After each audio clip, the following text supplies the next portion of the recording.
just a quick little video to show you a few tips on using our new Detailed Blooms die.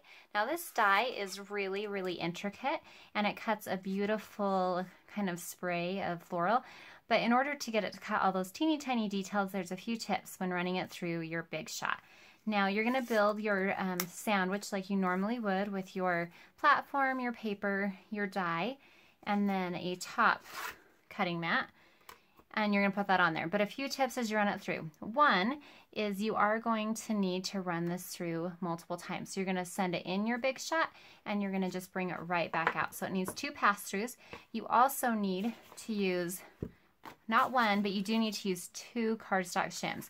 Now it's really important that the cardstock shim covers the entire die, because if it doesn't cover the die, that little part that didn't get covered is going to not cut. So make sure that you have 2 of your shims. The next thing, I'm going to move the shims just so you can see in the top cutting mat. The direction of your die also matters. When you put it through your big shot, you're going to want to run it so that it goes through kind of the long and skinny way. You don't want your dies going in the big shot like this as they go through.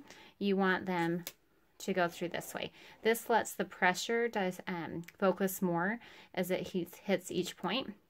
So really this goes with any detailed dies. If you run it through this direction as opposed to the wide direction, you're going to get a better cut. And then the last tip I have for you is if you put it on one side or the other of your machine, it also is going to cut a little bit better.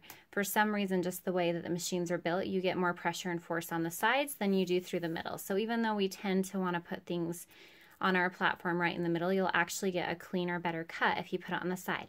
So again, just make sure that you build your sandwich like you normally would, but be sure to include 2 cardstock shims right over the die and run it through the long and thin way and run it in once and then run it back.